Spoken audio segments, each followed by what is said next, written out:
My paper is called Between Stillness and Movement, Between Reality and Masquerade, 30 Seconds of Marilyn Monroe in Gentlemen Fur Blondes, 1953. And this paper comes out of work that I've been doing for quite a long time, but in its actual presentation today, it's quite experimental. So I'm just saying that to warn you that it's very much, as it were, in the process of development. At the heart of my paper lies the relationship between old celluloid film images and their transposition into the digital, a relationship between two different media, one new, one old. And it was this that I wrote about in my 2006 book, Death 24 Times a Second, Stillness in the Moving Image, that Agnès mentioned a moment ago. Now, I'm using a remix of Marilyn Monroe in Gentlemen Fur Blondes primarily to reflect on this intermediality.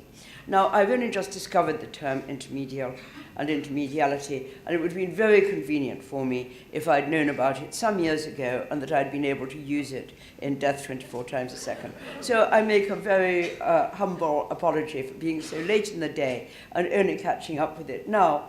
But one of the pleasures of this paper has been actually to think about the concept and to see how, reflecting back on Death 24, the concept actually works in terms of what I've been trying to argue.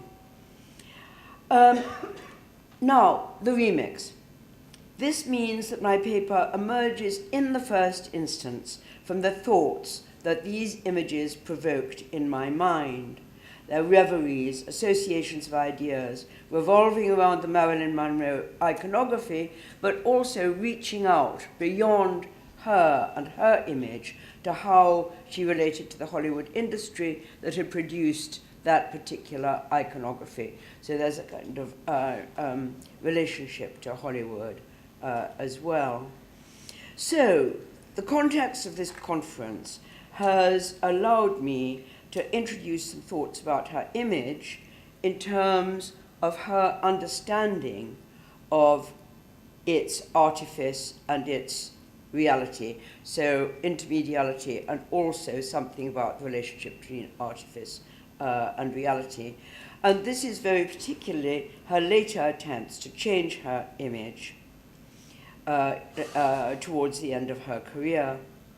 Finally, I've come to see Marilyn's emblematic qualities in relation to the crisis of the Hollywood studio system and its decline in the 1950s, the decade by and large covered by her career.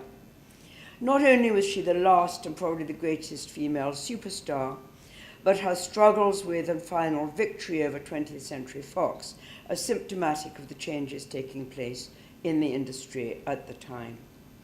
So I've referred to this paper, to myself and to a couple of other people, as autobiographical. And this is to emphasize its roots in my own association of ideas and the questions raised in my mind by the images that we're going to see in a couple of moments when I show you the remix. Now, first of all, I wanted to introduce my interest in Marilyn Monroe. It goes back a very long way. Those of you who know my Visual Pleasure Narrative Cinema article might well have noticed that I didn't write about her or even mention her there in 1976. I felt then that in her to-be-looked-atness, there's an excess, an artifice, an exaggeration that, as it were, attracts the voyeuristic gaze even too openly. There's a parodic element to her. What I see as an almost Brechtian dimension to her masquerade of sexuality, as though her image exposes rather than conceals the processes of both the erotic and attraction. Furthermore, due to that access her iconography as a star, and how the iconography of her as a star could not but undermine the transparency of character and narrative, always, of course, fragile in Hollywood, but in my Visual Pleasure and Narrative Cinema article, I was arguing was key, as it were, to the magic of Hollywood. Now I see it as more fragile than I did then. So she epitomized and took to an exaggerated level the Hollywood star's dilemma. All Hollywood movie stars could not follow, but to mention Brecht yet again, his dictum. The actor must be at one and the same time Charles Laughton and Galileo, and that's referring to the production of Galileo that he did with Charles Laughton. So there always had to be that duality. The actor shouldn't disappear under the character.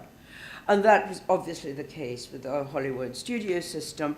The star always emerged in front of the character. And in Marilyn's case, I'm arguing that this was excessively so.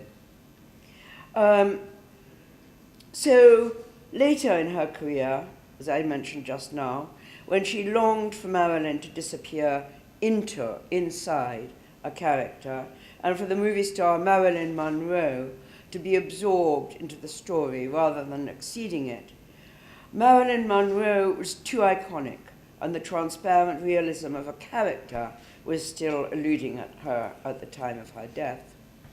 So when I did write about Marilyn in the 1980s, it was in relation to artifice, in terms of the cosmetic, commodity culture, and fetishism, an antithesis of nature, an exposure of femininity as masquerade. And then my remix. My interest in Marilyn revived almost by accident as I became absorbed in the mid-1990s, around the centenary of cinema, which I always feel is slightly significant, when I became absorbed with the effect of digital technology on film spectatorship.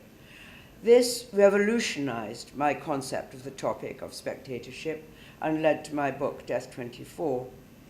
As I fragmented and repeated certain favorite sequences in this newly accessible interactive spectatorship, I returned often to a short sequence at the beginning of Gentlemen Fur Blondes, which I then turned into this reworking. And the idea of turning it into an actual remix was to record my own shifts between what I called in my book pensive and possessive spectatorship. And I'll come back to discussing this more when I've shown it. I just want to add, the remix dates back for a long time, right back to the 1990s, and anyone here who knows me well, say I'm looking at Lucia, has probably seen it more than once. But what is new is that I always wanted it originally to stand on its own and not to talk about it, except quite briefly. And then just recently, I've actually started to look at the remix in a new way, analyze it, and write about it. And that's what I'm drawing on here in my paper here. So although I've only just begun to write about it, and then I thought as an intermedial object, which I'd actually constructed myself, it would be quite an appropriate topic here at this particular conference. Now, I want to make some introductory points about intermediality as I now know it. In Death 24 Times a Second, I suggested that the conjuncture between the new visual media technology and old cinema could, and indeed should, be held in suspense. Rather than relegating the old to the past, the new should give the old new life, open up dimensions not previously perceived in that celluloid medium. Secondly, as the properties of new interactive digital technology enable the delay of cinematic time, its stilling, slowing repetition, so it opened up the time to think about time, its registration, representation, and its passing. And so it opened up a whole world of preserved time, a vast collective memory, as it were, recorded and preserved on celluloid. And this is what, of course, Jean-Luc Godard has explored so brilliantly in Histoire du Cinéma. So this new technology could, paradoxically, act as a means of holding past and present together, rather than separating them into different eras. And paradoxically, again, as the digital is so associated with speed, revealing ways in which the processes of history are slowed for thought and reflection. Slow history. And perhaps it's no accident that slow cinema, about which we've talked a number of times over the last couple of days, has emerged in reaction to the speeding up in time and the foreclosures of history that we've been seeing imposed ideologically by new neoliberal regimes. Memory, too, quite clearly disrupts flow and generates its own temporal sensibility. It necessarily fuses past and present and induces reflection. Now, there's a sense in which my idea of delay corresponds to Victor Shklovsky's aesthetic of defamiliarization. He says, the purpose of art is to impart the sensation of things as they're perceived and not as they are known. The technique of art is to make objects unfamiliar, to make forms difficult, to increase the difficulty and the length of perception, because the process of perception is an aesthetic end in itself and must be prolonged. So, my delays certainly don't aspire to the grandeur of art, but delaying the moving image does make it unfamiliar. It does make forms difficult, and it conforms to the principle perception is an aesthetic end in itself, which must be prolonged, and delay literally prolongs the actual passage and action of perception.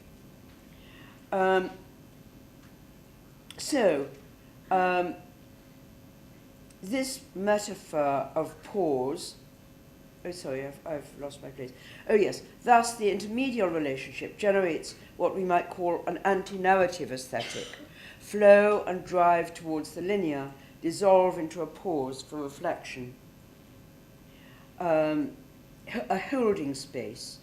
Rather than a frozen moment, this pause, in my imagination at least, spreads out into a spatial configuration in which juxtapositions and unexpected patterns can emerge as time is delayed.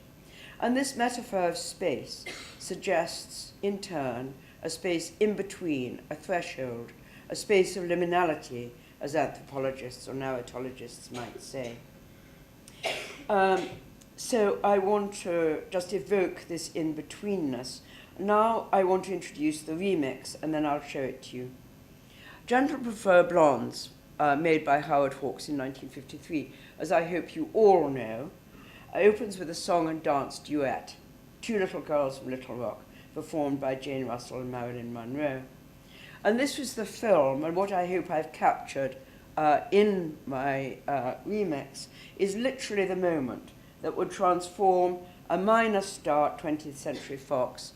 20th Century Fox never quite knew what to do with Marilyn, and turned her into Marilyn, the supreme icon of cinema, whose iconic image could be summed up by a few diagrammatic marks, succeeding only Chaplin in recognizability. If you can see what I mean, a few sketches can sum up the figure Chaplin, a few pencil marks can figure up the facial figure of Marilyn Monroe.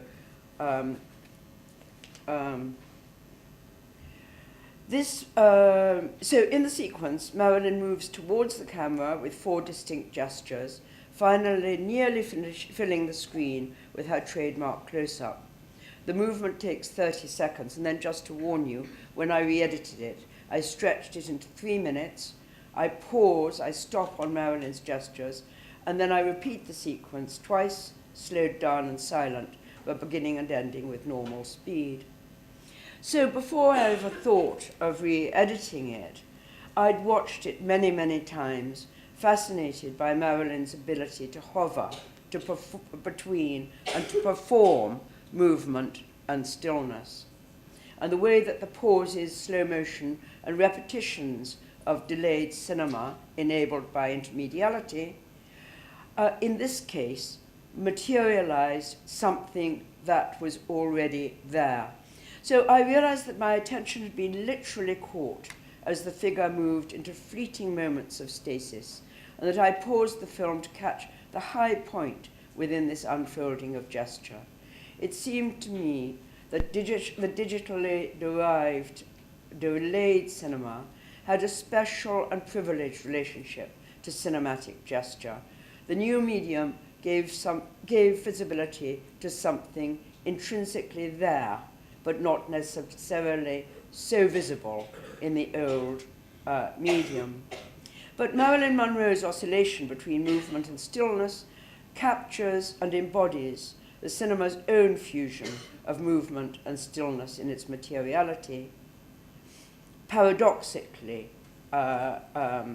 made visible by the different medium. As her flamboyant eroticism led me back once again to questions about the female body as spectacle, I began to think particularly about her in her historical context, her own production of her sexuality, and her emblematic relationship to the Hollywood studio system. That is, Marilyn's status as sex symbol and superstar leads, in my imagination, my reverie as I was watching these images, away from the images itself to its surrounding context, Hollywood in crisis. And now I want to show the thing. Shall we turn the lights? Can I turn the lights down? Can I do it here?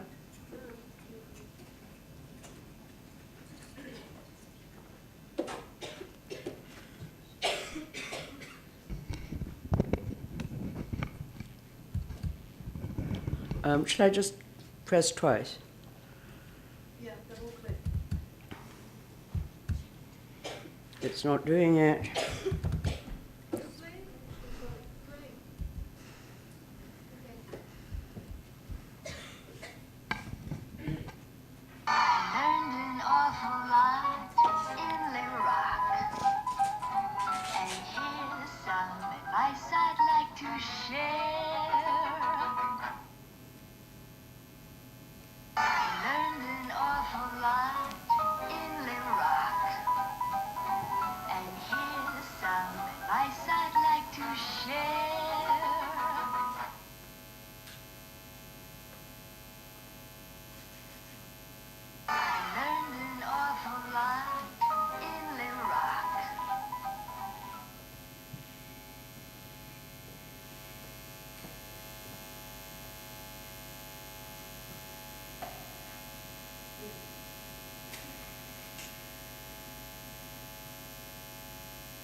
So this delayed cinema, that I've just shown you an example of, the intermedial relationship between the digital and cinematic, obviously creates fragments, extracted from their larger filmic continuum, but essentially tied to it.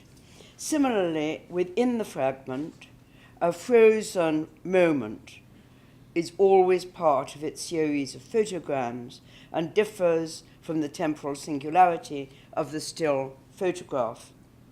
This in-betweenness of fragment or freeze frame can be extended to the aesthetics of gesture as it comes into vivid visibility in delayed cinema, the relationship between film and the digital. And gesture, too, is extracted from normal, natural movement, exists in a state of suspension between beginning and ending. It's incomplete.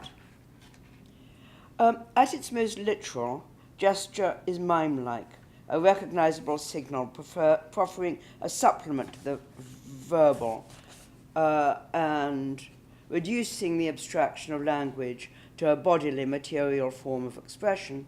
On the other hand, gesture hovers on the brink of meaning, suggesting but resisting and remaining closer to the ineffable than to the fullness of language. So Marilyn's initial gestures, such as the beckon, belong to the recognizable vocabulary, and work as expressive add-ons in which the body claims, through this physical supplement to language, its own material form of meaning. But there are also, in her gestures, what I think of as the ineffable, for instance, of the erotic, the extra, the excess that can't actually be put into words. But all four gestures are distinctively cinematic in their mode of performance, combining the stillness of pose, the movement of dance, and ultimately relate to the cinema itself. Intermediality, that is bringing into visibility the cinema's self-reflexivity. It makes transparency opaque. It closes off the saving grace of narrative's naturalization, what Roland Barthes calls how narrative domesticates the photographic in cinema. Passivaglio, using Giorgio Agamben's essay on the gesture, argues that the moving image is gestural by nature. It takes not immovable and rigid forms, but material, bodily dynamisms as its subject.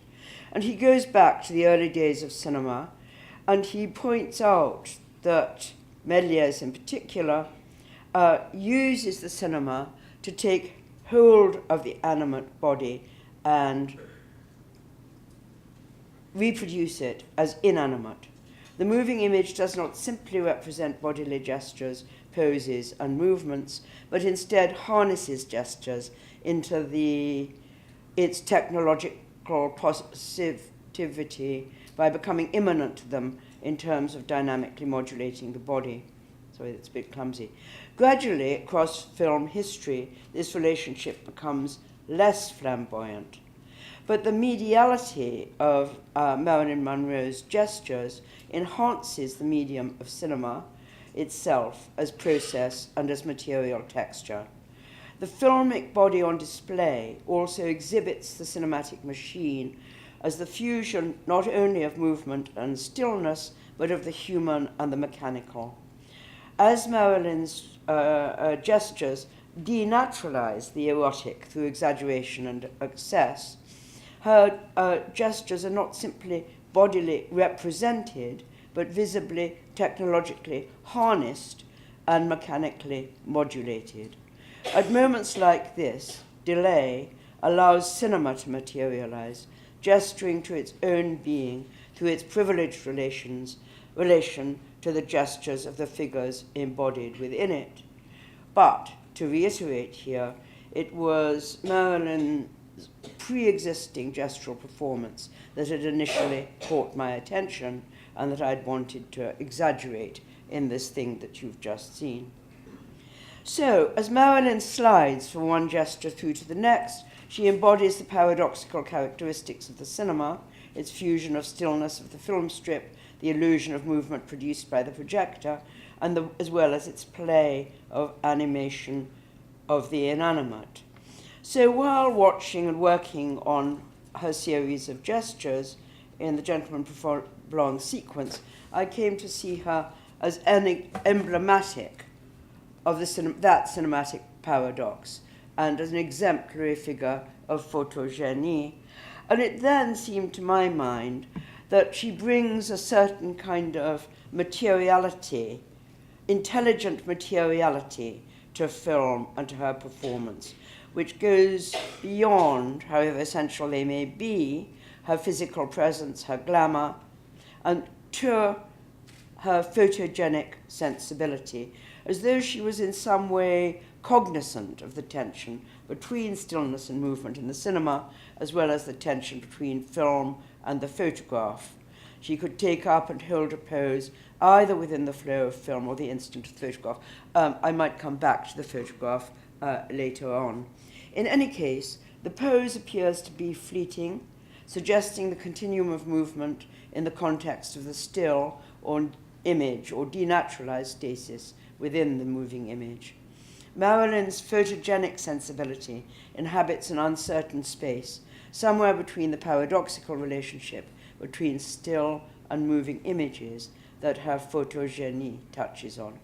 Now, I'm going to go back and talk about the sequence in terms of three particular topics. First is artifice and her use of cosmetics as mask and masquerade. The second is pose, the way she dismantles her movements into distinct gestures which combine with her ability to embody the cinematic, fuse the animate and the inanimate, and finally, the resonances of the close-up in which intimations of mortality tinge with this image of sexual excess. Now, I wanted to make a few points about, I've just got to stop for a minute. And yes, what time did we start? 6-ish? Am I not talking into the mic? No. Am I? Yeah. No, it's okay. No. Yeah.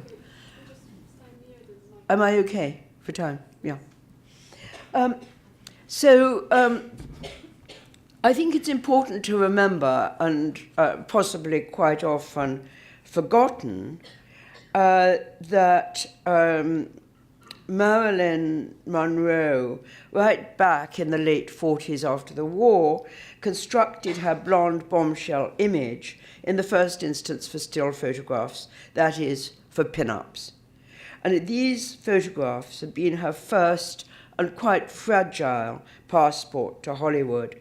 It was really through her success working for the Blue Book pin-up agency from 46 to 47, when she was photographed, among others, by André de Deens and Tom Kelly. It was Tom Kelly who took the famous nude calendar photograph of her. But André de Deens took absolutely beautiful flowing photographs of her, as though she was almost in movement within the stillness of the images. And I wanted to show them to you, but I couldn't get them properly on the internet. I had the same problems we had just now, and I didn't overcome it. But anyway, this pin-up, and it was this that got her first 1946 Fox contract.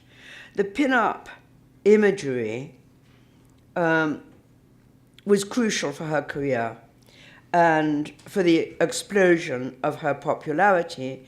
And it's important here to emphasize that this took place alongside the cinema, that her pin-up popularity was circulating in magazines, postcards, etc., more excessively and beyond her success in films in the 40s and early 50s.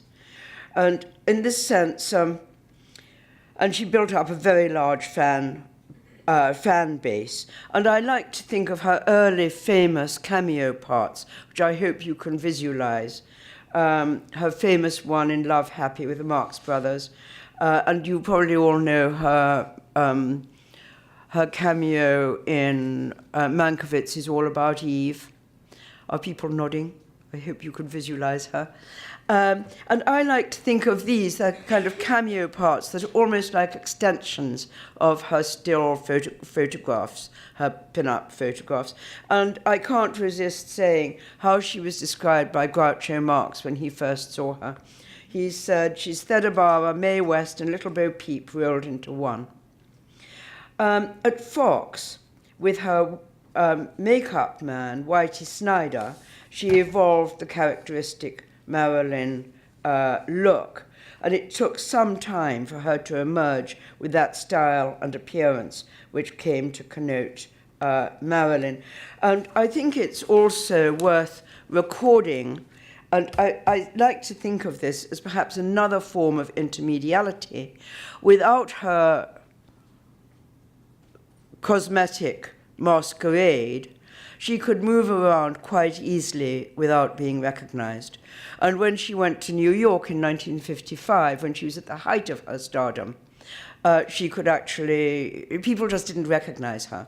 And there's an anecdote about her being invited to tea, taken along by a friend, where her kind hostess said to her, "Have you been in New York very long?" She said, "Marilyn, no, I've only recently arrived. I've come to take acting lessons."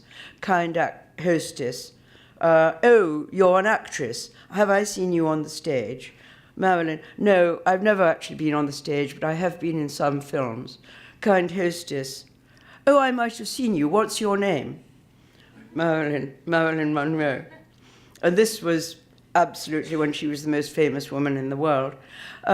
Charlie Chaplin had the same invisibility, kind of lending to other parallels between them that I won't go into now. But I think of that as a kind of intermedial way in which she could personify herself, as it were, for the photographs and for the screen. But I must carry on. So there was no doubt, to my mind, that she realized early on that she had to construct, even exploit herself for the male gaze to establish her Hollywood career. And by the time that her second feature, Niagara, was released in early 1953, she was not a success in Hollywood, but she was receiving 25,000 fan letters a year. Sorry, a week. Sorry, a year wouldn't have been such a big deal. 25,000 fan letters a week. So, and then her pin-up fame was realized dramatically on a trip to Korea, which was detoured from her honeymoon with Joe DiMaggio in Japan in 1954. And Donald Spoto points out, in 2 days alone, her audience included grateful troops of the 3rd, 7th, 24th, 40th Army Divisions, 60,000 men. Most of them had never seen a Marilyn Monroe film, for they'd been in service before her rise to stardom, but they knew her photograph, the calendar, the snapshots, the thousands of pictures in newspapers and magazines. And many others photographed her later on, once she became a star, with increasing sophistication, ending up with the famous series of photographs that Eve Arnold took on the set of The Misfits in 1960. And Eve Arnold noticed Marilyn's affinity with the photographic process. And after their last photo session, she tells this story. A reporter waylaid her and asked, "What's it like to photograph Marilyn?"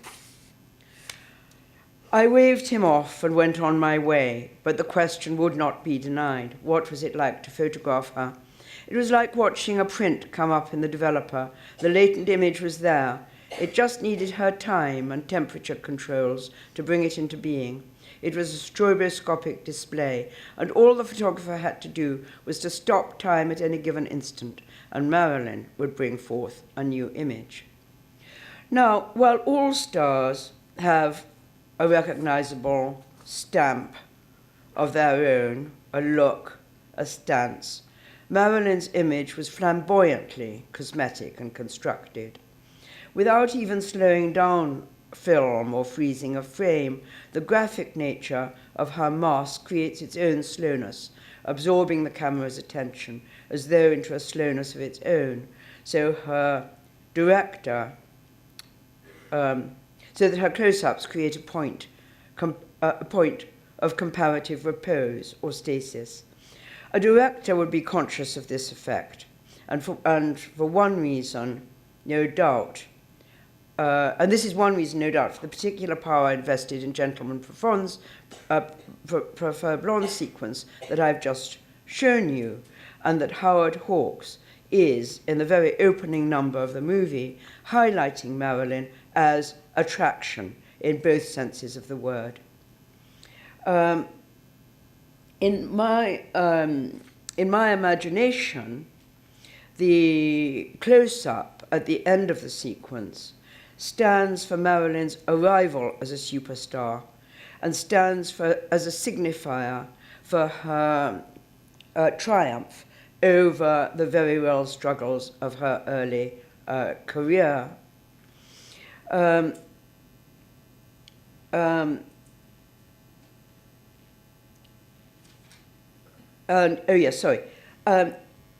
early career had been difficult. As I said, Fox didn't know what to do with her, and her first contract only lasted from 46 to 47.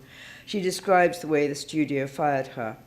They told me I had acquitted myself fairly well, but it was the opinion of the studio that I was not photogenic. Mr. Zanuck feels you may turn into an actress sometime, said the official, but that your type of looks is definitely against you. I went to my room and I lay down in bed and cried. I could learn and improve and become an actress, but how could I ever change my looks? And this is the key point, I thought that was the part of me that couldn't miss. So all the work she'd invested into constructing her sexual image was actually, in a sense, being dismissed out of hand. It was Hawks who persuaded Fox to cast her in Gentlemen Prefer Blondes, and in this sequence, again, this is my association of ideas, as she moves into close-up, the camera leaves Jane Russell onto one side, and the great star of the previous era is left behind, and Marilyn's image is established as the one that would supremely represent the last flowering of the Hollywood studio system in its declining years. Now, I want to say a bit about pose. Monroe's movements share something of the graphic, cosmetic quality of her makeup and her facial expressions, and this artificiality is then evoked in the mechanical and in the image of the beautiful automaton and the cinematic fusion of the animate with the inanimate.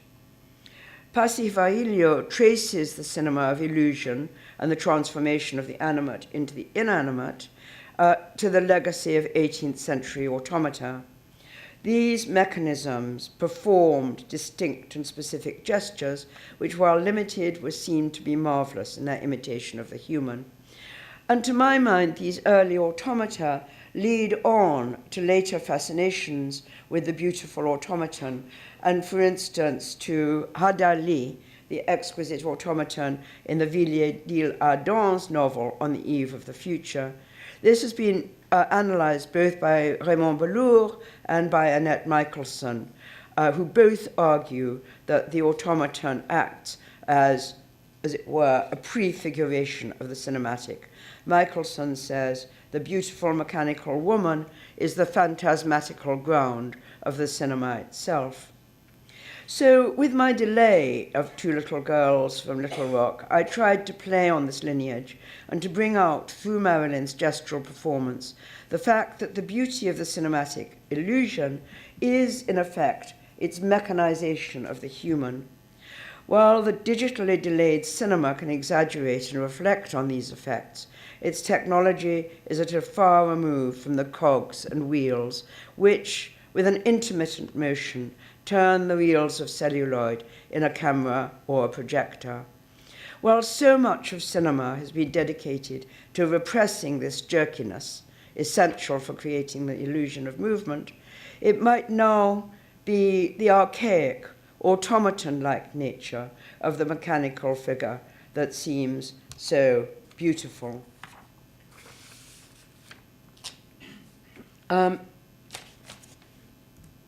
With her, now I want to talk about a bit about Marilyn Monroe as a metaphor and in relation to the decline of the Hollywood machine and her relationship to it.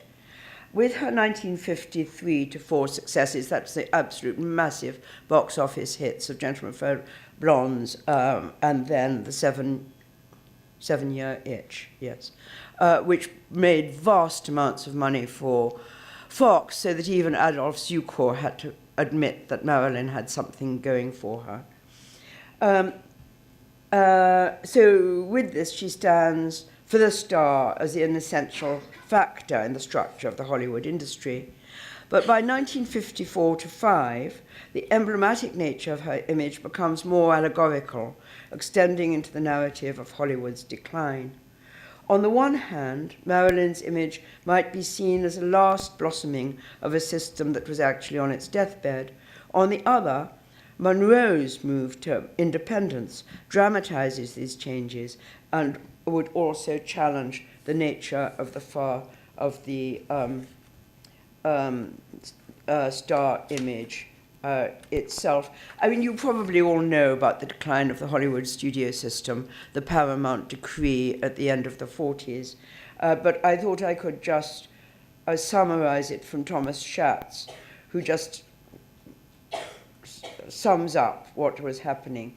As he says, with the rise of television, suburban living, box office receipts dropped from 80 million around 1949 to below 20 million by 1960. He says, gone was the cartel of movie factories that turned out a feature every week for 100 million moviegoers. Gone were the studio bosses who answered to the New York office that oversaw hundreds, even thousands of contract personnel working on the lot. Gone was the industrial infrastructure, the integrated system whose major studio powers not only produced and distributed movies, but ran their own theatrical chains.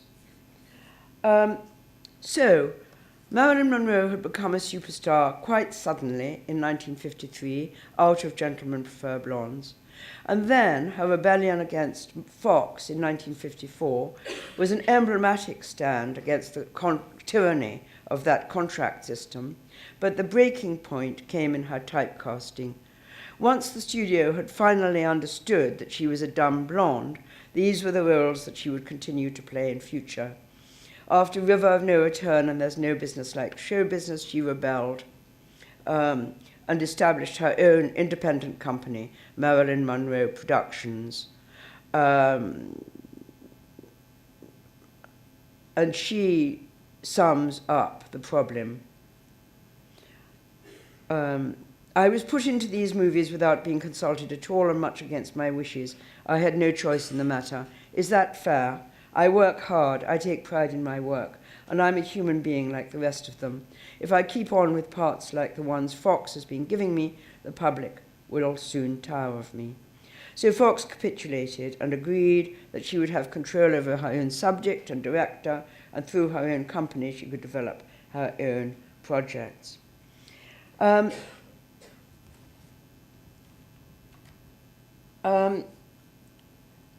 I wanted to say something about her late career and her search for reality.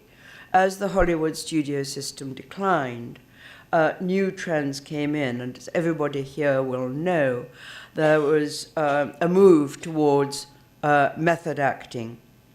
And Marilyn went to New York to work at the Actors Studio in 1955. But this was also part of an existing Hollywood trend in which a search for a new verisimilitude in film acting was a move away from that kind of stereotyping and a kind of puncturing of something of the star system. And I became very interested in the way that she seemed to be searching for a new reality in her performances. Now, this was something that I find it hard to come to terms with. My interest in Marilyn Monroe was very much from the point of view of feminist theory, and I was interested in her, the masquerade of femininity, signifier of sexuality, the kinds of images that in the 1970s in particular we all analyzed to show their constructed nature and how they related, as it were, to patriarchal fantasy and the circulation of commodities. Her desire to become, as it were, a realistic character went very much against our feelings at the time, our anti-realism feelings at the time, which always seemed to be, to my mind, this seemed to be misconceived. My generation equated realism with the transparency of bourgeois ideology and saw it as a myth that we had to dispel through opacity and the avant-garde. So to my mind, Marilyn's performance as superstar, as the animated machine, came much closer to that opacity than her search for reality. But in many ways, I find it sympathetic to think about it as a rebellion against the studio system that had produced her, where she was quite prepared to build up her image as sex symbol, but that once she'd achieved stardom, it was very important for her then to take control over her image, to refuse to be stereotyped, and to massively expand the kinds of parts and roles that she could take. So with her own company, that was what she wanted to do. However, as I said at the beginning, she faced a problem. She was still Marilyn Monroe and still exceeding any character that she wanted to play. And what I think is very interesting about her later performances is that this figure who'd risen to stardom through a male-directed mode of address, through,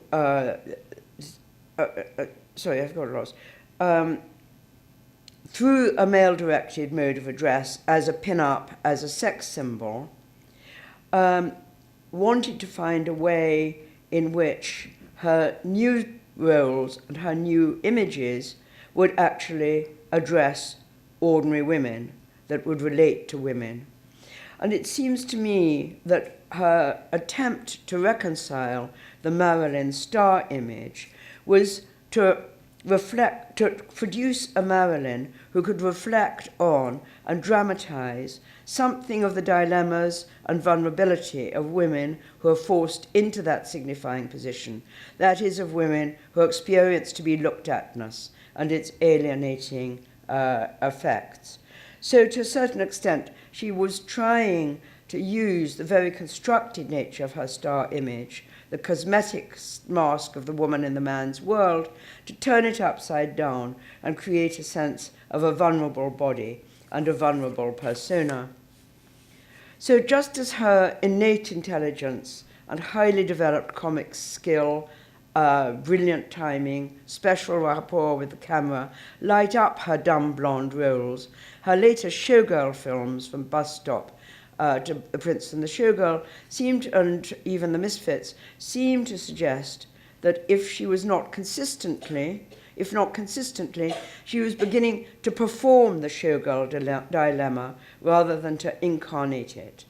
So potentially, and once again, you're listening to my imagination, my association of ideas, potentially, Monroe might have produced a theoretical reflection on the lived nature of Marilyn's to-be-looked-atness.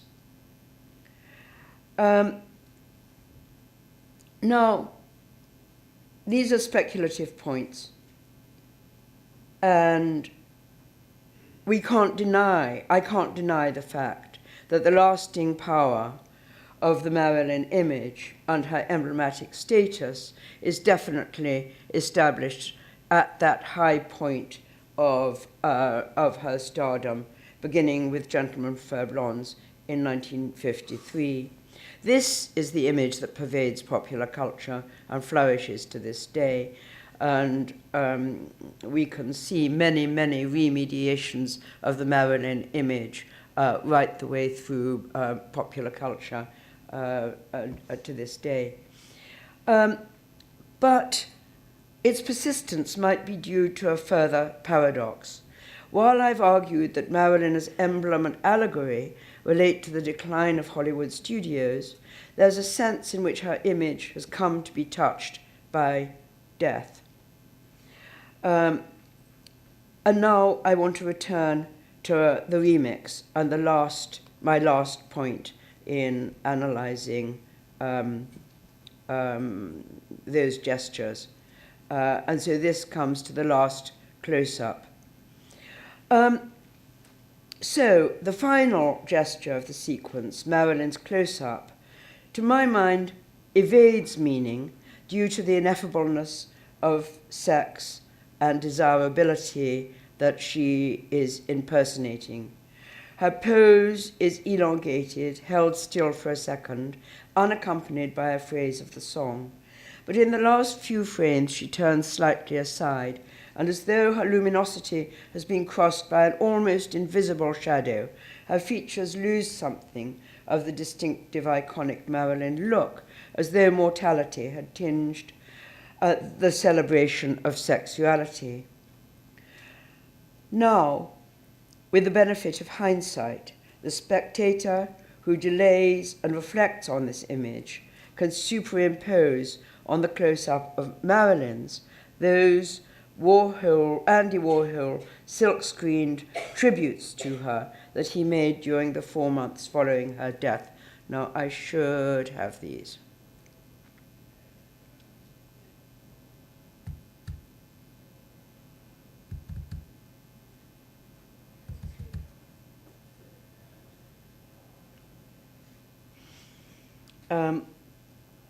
In these works, he makes, he silk-screened following her death in August 1962. He started working on these images at once. In these works, he makes the mask of beauty and the death mask uncannily close, and the superimposition of the Warhol images onto the then living Marilyn has a sense of deferred meaning, as though the pose prefigured the sense of death, which is enhanced, of course, by the spectator's knowledge of the death that was to come. The shock of her untimely death is now so much part of her mystique and her legacy that the artifice and the cosmetic nature of her image seems to be already simultaneously defending against it and prefiguring it. This kind of additional knowledge, combined with the passing of time, brings the shudder at the catastrophe that's already occurred that Roland Barthes mentions in relation to Louis Payne, the young man photographed before his execution. Barthes says, I read at the same time, this will be and this has been. I observe with horror an anterior future of which death was at stake. So here the other cinematic paradox emerges. Not only do its machines, its camera and projector, animate the inanimate still frames of the film strip and give the illusion of movement to the images of its human players, but the illusion keeps the dead alive as they perfectly perform and reperform their once upon a time living gestures. And the intermedial interactivity then brings this relationship between stillness and movement into a perpetual replaying of animating the inanimate and vice versa.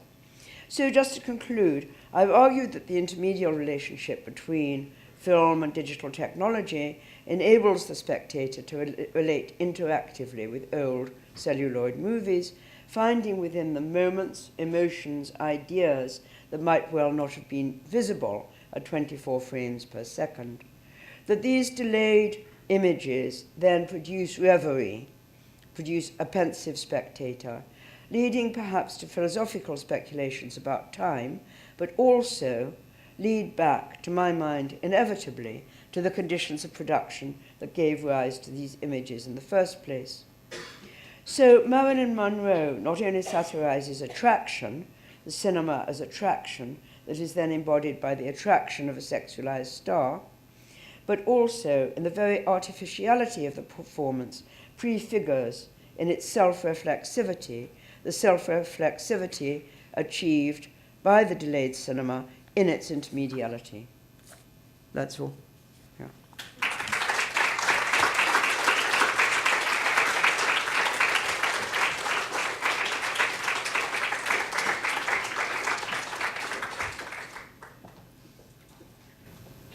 Thank you. And now I think that you can have the privilege of asking Laura Mulvey questions about this or anything else. Well, if anyone has anything. Because this is the real thing, not the book.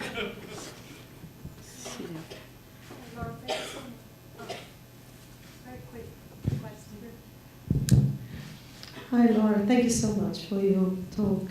I was just wondering if you could say a few words about the colors, Marilyn's dress and the background, if you thought anything about Yes. the red and blue. Not so much about the red and the blue, but I mean, I have obviously thought about the costumes because they add to the artifice for both Jane Russell and Marilyn Monroe.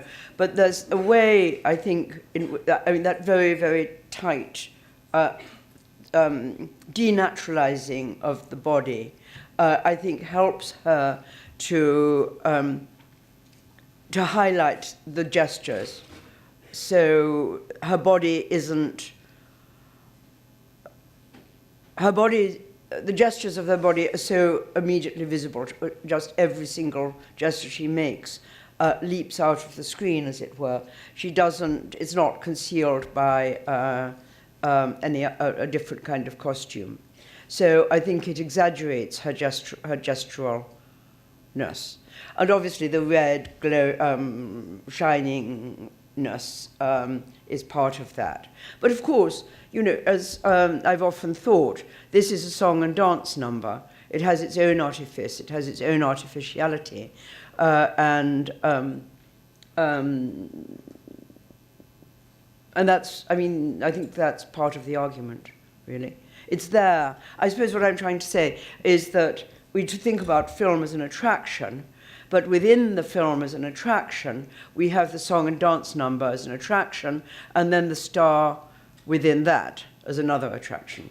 So in some ways, in this number, I see those layers on top of each other, and then it's kind of punctuated by the close-up at the very end.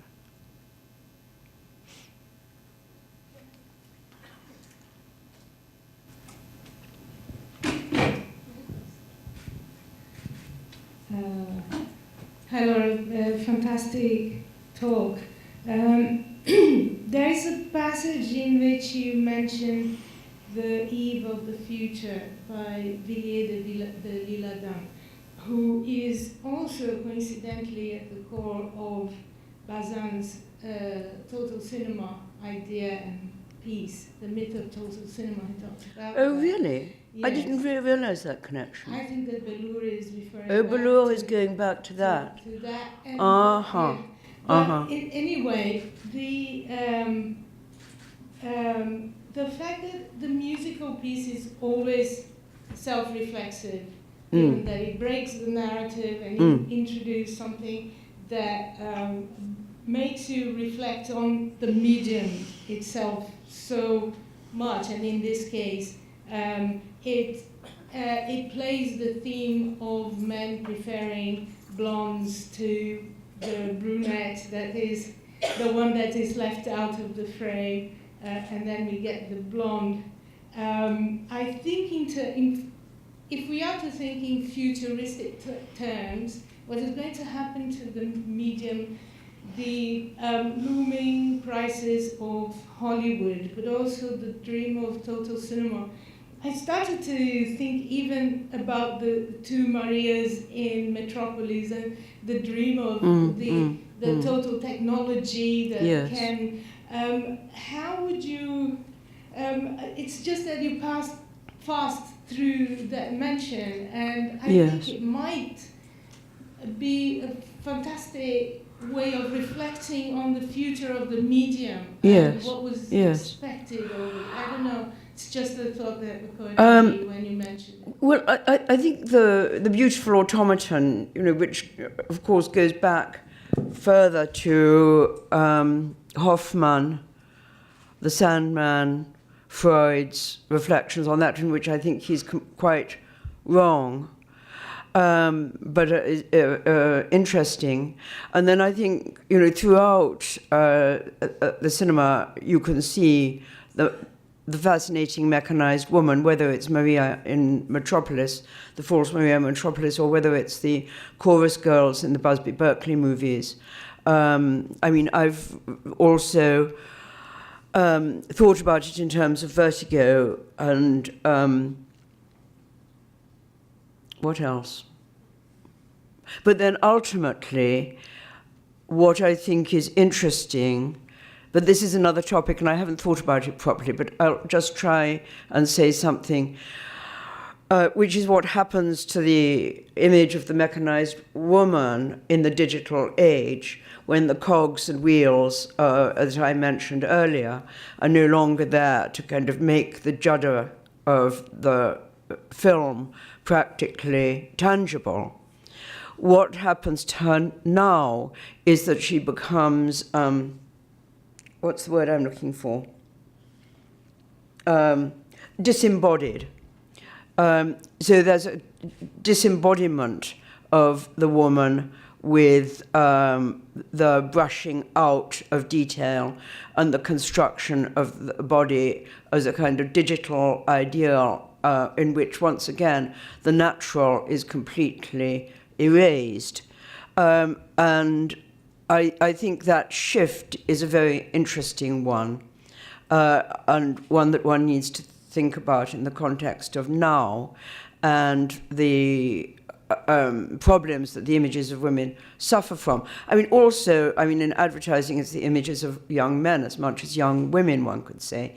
But that sense of the disembodiment of the woman digitalized, I think, is very different from the disembodiment that I was talking about of the mechanical woman.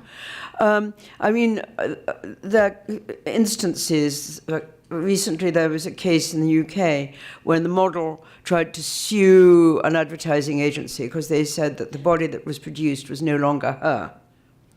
It had nothing to do with her. It was just a digital construction. But then that takes us into other areas which I haven't yet thought about. But I think you're quite right that to a certain extent I'm rehearsing some of those problems for the future. But I'm also still thinking about the digital as in terms of this intermedial relationship with film, rather than, as it were, leaving film behind and confronting and coming to terms with the digital as such. I've somehow felt I was a bit too old to do that, but I might try. But I also just think that the way in which this kind of intermediality makes one reflect not only on the cinema of the past in all its complexities, but what I've been trying to argue more than that, almost, is that it takes one back to the instance and the context, and how did these images emerge, and what kinds of conditions of production were producing them. What kind of ideology, what kind of historical configurations. So it was just, in a sense, to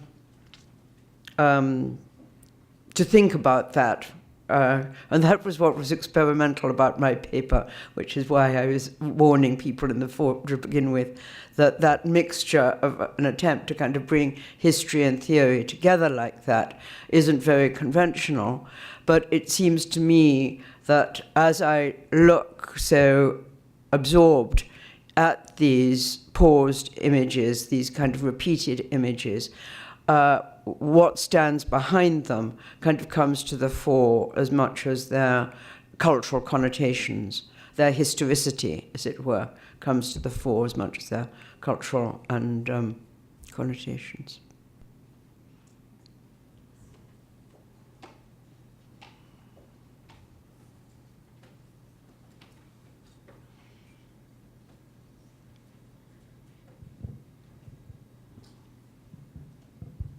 Hi, thank you. Oh, this was loud. Thank you for a wonderful talk. First of all, I want to say that I'm using your chapter, Delaying Cinema, for my students. And it's Which chapter? Delaying Cinema in 24. The one that's called Delaying Cinema. Is that the Imitation of Life one? Yeah, Douglas. Yes, because I've done another remix of that. Oh, all right. And that, again, has a historical side to it because of going out into the questions of race relations that were all over America at the time, but can't be spoken in the film. Anyway, sorry, go on. Precisely. No, thank you. Yes, no, and it's an absolute eye-opener for them.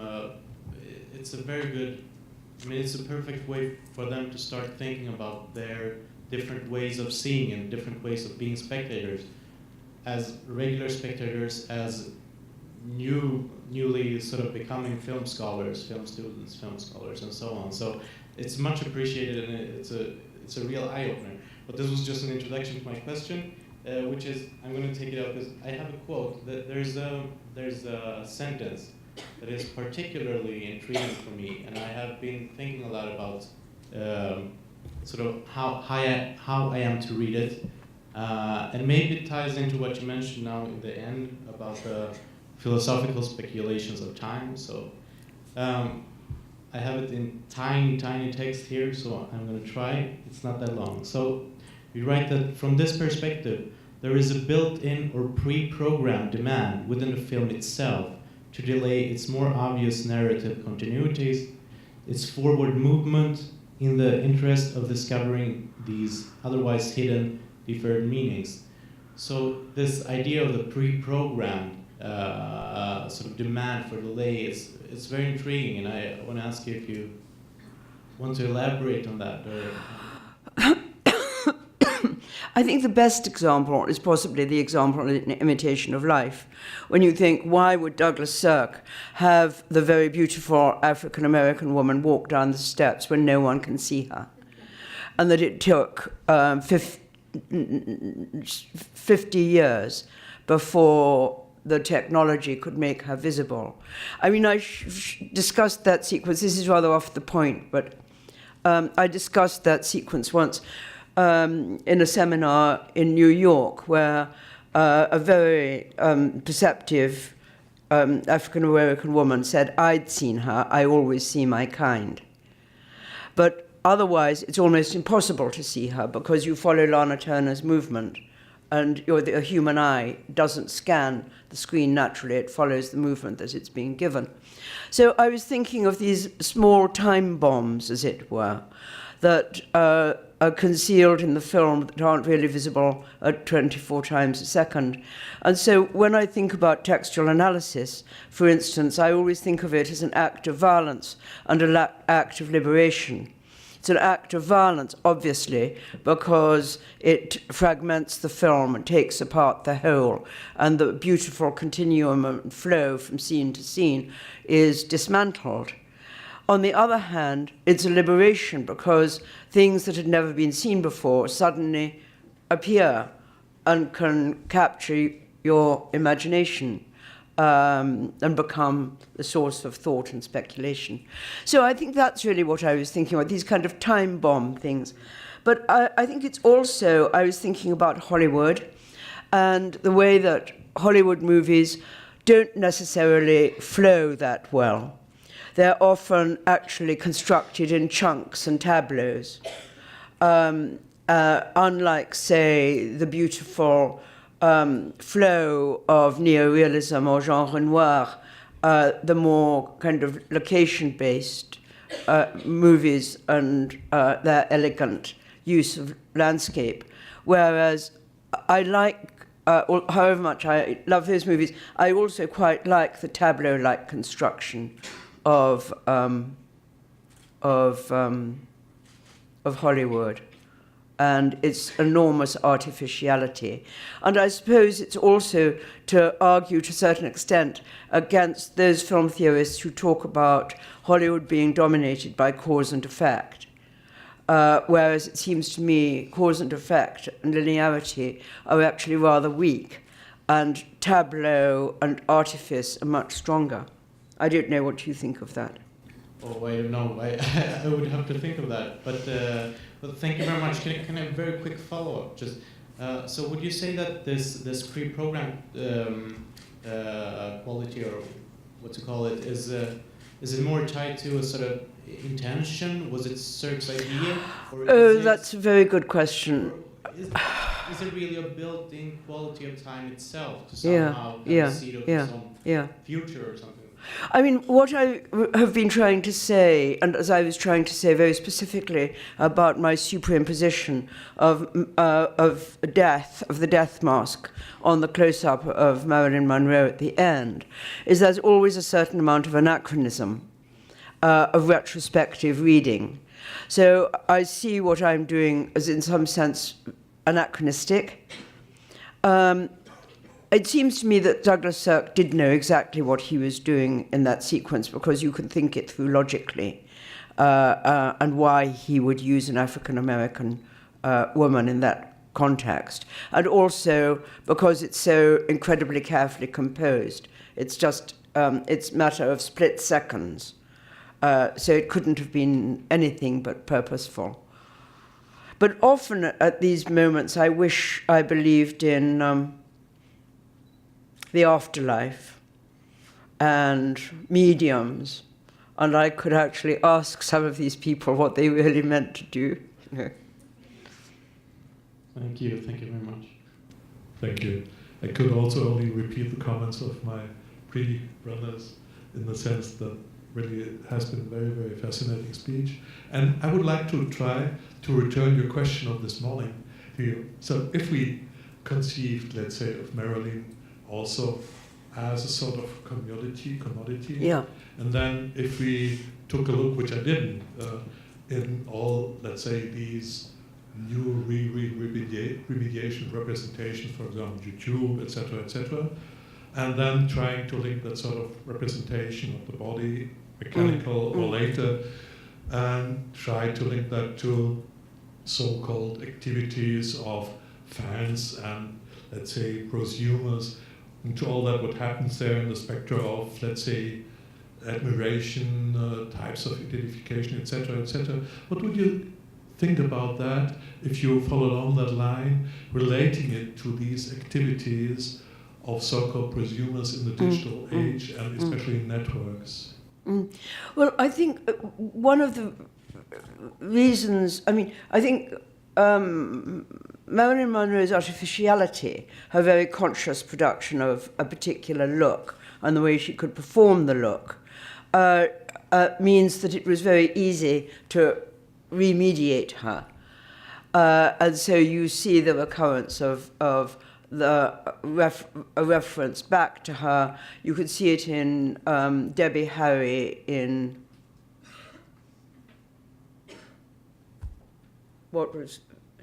Celia, what was the group Debbie Harry was in?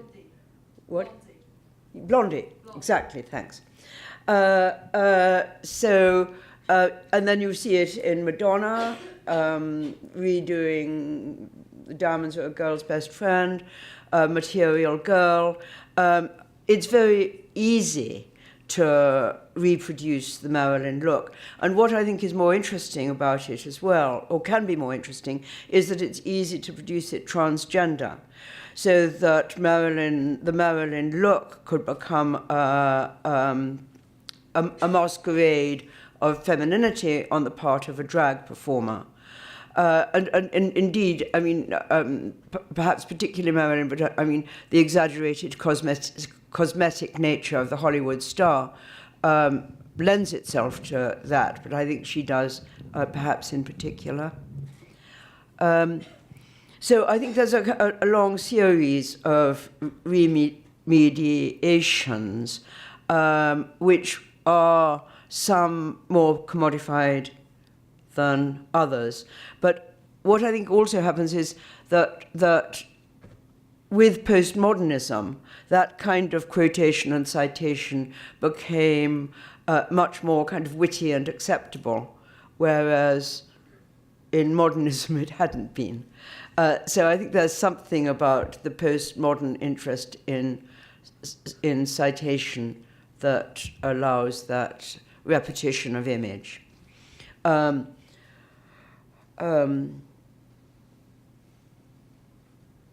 But I think the question of commodification, going back to the star, is important in that there was a standardization of imagery, stereotyping of imagery that goes with the contract system that the studio system worked by.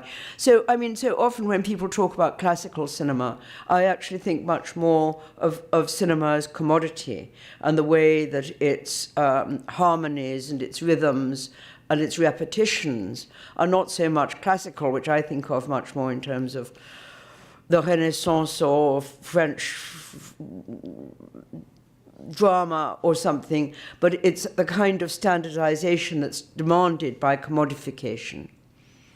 And so that sense of repetition and pattern and so on, I would rather trace to its commodification than to a rather, I think, misplaced idea of classicism. Just to return to your remix, I thought it was interesting that you described the last shot as a close-up, because I think it's actually a lot less close-up than we're used to seeing Marilyn Monroe. And then also when we think of different kind of reproductions of her image in Debbie Harry, for example, it's again her face. Can you say something a bit about Marilyn Monroe as a face versus as a body? I haven't really thought about that, but I think you're right that it's not really a close-up. But what she does is she throws her head back and takes up the Marilyn pose. So I think I just condensed that a bit with the close-up. It's a very good question, and it's not one that I've really thought about. And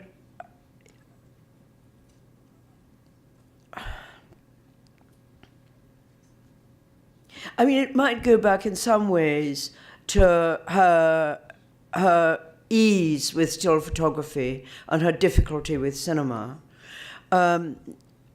She found, as the Eve Arnold quotation points out, she found it fantastically easy to pose for still photographs, but she was troubled to the point of near breakdown by performing for the camera, even though everybody said she had that fantastic relationship with the camera. But she struggled and struggled for perfection, and she suffered so much from nerves. And I somehow feel that her body in motion wasn't something that she was so easy with. She's easy with dance. I think dance carries her into that kind of relationship between stillness and movement very well. And in some ways, I mean, she had a very hard time. Not only was she terribly lacking in self-confidence, but she had these very bad coaches. And it's hard to... and she took her performance... I mean, when I said earlier that she's always Marilyn Monroe and not the character, she struggled and struggled to become the character. But as she'd built up this image that was actually bigger than any character could be, there was always that tension. I mean, she worked harder than anyone could possibly imagine on trying to learn her lines and get them right and not forget them. I mean, again, I sometimes compare her with Chaplin, who sometimes who was more powerful, so as he ran his studio, he could close down a production and say, we're not doing anything, put everybody on salary and stay off for 3 weeks until he'd got to what he thought was right in his mind. Because he too was a perfectionist and he too often suffered from nerves.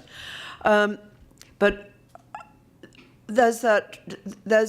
I've never really got to the bottom of that discrepancy between her sense of awkwardness in front of the camera, when everybody says her relationship with the camera was one of kind of sublime luminosity. But that might have been more her face. It might have been. And then there was the terrible remark that Laurence Olivier made to her. Do you know that? No, when they weren't doing, what was it, The Prince and the Showgirl? Yes. And she was really, really struggling with her part and her lines. And he said to her, come on, Marilyn, we only need you to be sexy. And she never forgave him, ever, for dismissing her as an actress and dismissing her seriousness. Anyway, I'll go on thinking about that. Yeah.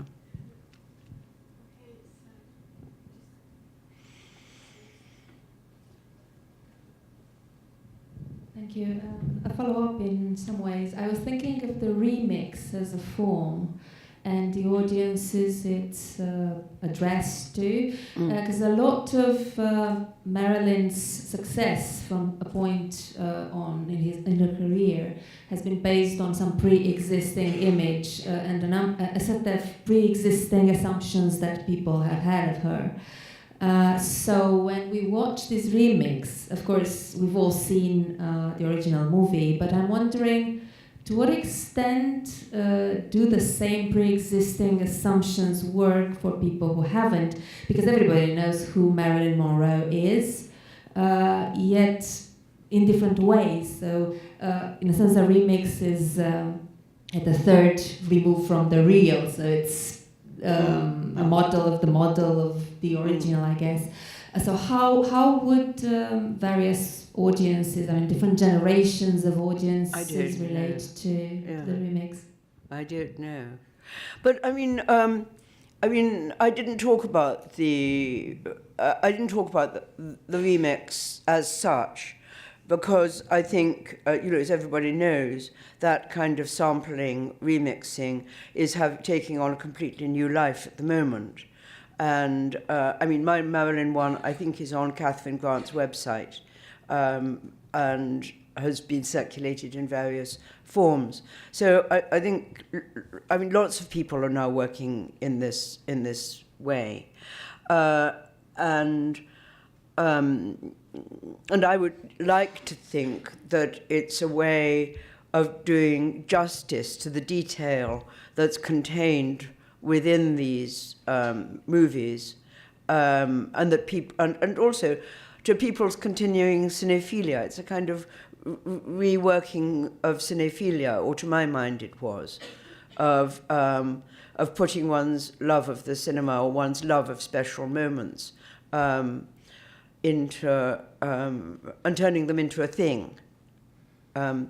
So I think in the first instance, this remix for me was personal cinephilia, and then it became more interesting in terms of the intermediality, the clash between the two medias and what one could get out of the other. And then, those other things that I've just been talking about. But I also think that possibly, I kind of assume that everybody has, since that convenient little remote control appeared and made it possible to be an interactive spectator, that everybody has spent hours watching their favorite movies over and over again and finding their favorite moments and extracting them in their own minds, even if they don't actually extract them as such. How many people here do that? How many people never do it? No one's confessing to never doing it. Some people are confessing to doing it a lot, though. Yeah. But I think there is a kind of cinephile drive in it, and that rather than, so although it kind of fragments the original, it also credits the original with an extraordinary density and texture, or that's what I think anyway.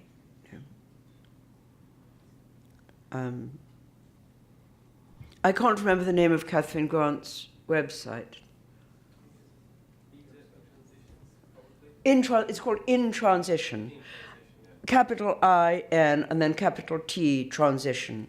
And she does a lot of remixes and theorizes the whole activity of it. It's called In Transition. And she publishes a lot of them on her website. To be very, very short and, skip over the intro, that we are captive reading that particular sequence the way you taught us as Marilyn, the object of desire, and the camera, the eye. And I was wondering, we are all aware of the relationship of power between the camera, the patriarchal camera, and Marilyn as the subject of desire, I would call her. I was wondering whether this relationship of power changed from that moment of glorification in Gentlemen Prefer Blondes, when she was unknown up to that moment. She was kind of known. She had done Niagara, she'd done another movie, but this was her superstar moment. Yeah. And did this relationship of power visible on screen change along the other films until 1962? Is that visible on screen? Well, and I was thinking about that low-angle shot, which has that empowering effect on the subject on screen. I mean, never, I think, as much as she would have liked. I mean, she did start her own production company. She did break free from, she did assert her own control over Fox, who treated her extremely badly in all kinds of ways. And then it was the stereotyping that she then did rebel against and say she wasn't going to do it anymore. And what I'm interested in there is this balance between the declining power of the studios and the increasing power of the independent companies, and the new kinds of contracts that were coming in through Lou Wasserman and MCA and pioneered by James Stewart. But that's a kind of another story. But she was immediately joined that movement towards setting up her own independent company and choosing her own subjects. But I don't think people went on, she went on being late, went on being difficult. I think she still had a very agonized relationship with her performance right until the end of her life. But at the same time, everybody said she was a brilliant performer. So there's lots and lots of paradoxes there.